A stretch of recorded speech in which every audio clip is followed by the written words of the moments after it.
Today we're going to be reading The Other Side by Jacqueline Woodson. That summer, the fence that stretched through our town seemed bigger. We lived in a yellow house on one side of it. White people lived on the other. And Mama said, "Don't climb over that fence when you play." She said it wasn't safe. That summer, there was a girl who wore a pink sweater. Each morning, she climbed up on the fence and stared over at our side. Sometimes I stared back. She never sat on that fence with anybody, that girl didn't. Once, when we were jumping rope, she asked if she could play. And my friend Sandra said no without even asking the rest of us. I don't know what I would have said. Maybe yes, maybe no. That summer, everyone and everything on the other side of that fence seemed far away. When I asked my mama why, she said, "Because that's the way things have always been." You should pause here and answer questions 1 through 3. Sometimes, when me and Mama went into town, I saw that girl with her mama. She looked sad sometimes, that girl did. "Don't stare," my mama said. "It's not polite." It rained a lot that summer. On rainy days, that girl sat on the fence in a raincoat. She let herself get all wet and acted like she didn't even care. Sometimes I saw her dancing around in puddles, splashing and laughing. Mama wouldn't let me go out in the rain. "That's why I bought you rainy day toys," my mama said. "You stay inside here where it's warm and safe and dry." But every time it rained, I looked for that girl, and I always found her, somewhere near the fence. Someplace in the middle of the summer, the rain stopped. When I walked outside, the grass was damp, and the sun was already high up in the sky. And I stood there with my hands up in the air. I felt brave that day. I felt free.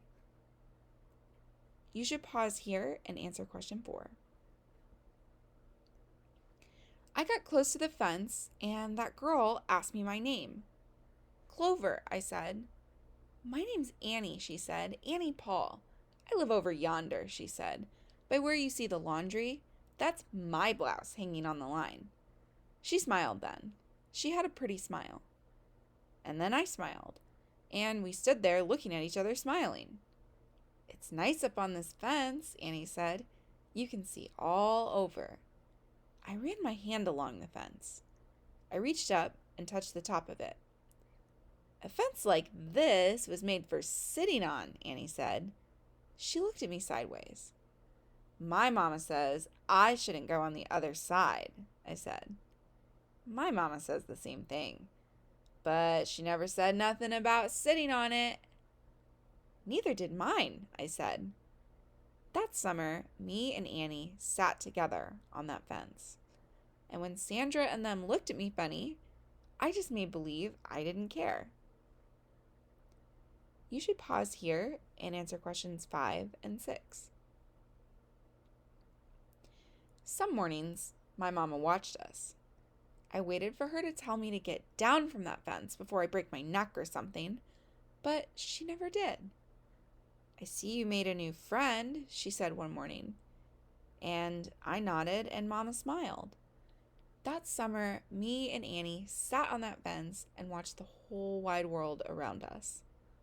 One day, Sandra and them were jumping rope near the fence, and we asked if we could play. "I don't care," Sandra said. And when we jumped, Sandra and me were partners, the way we used to be. When we were too tired to jump anymore, we sat up on the fence, all of us, in a long time.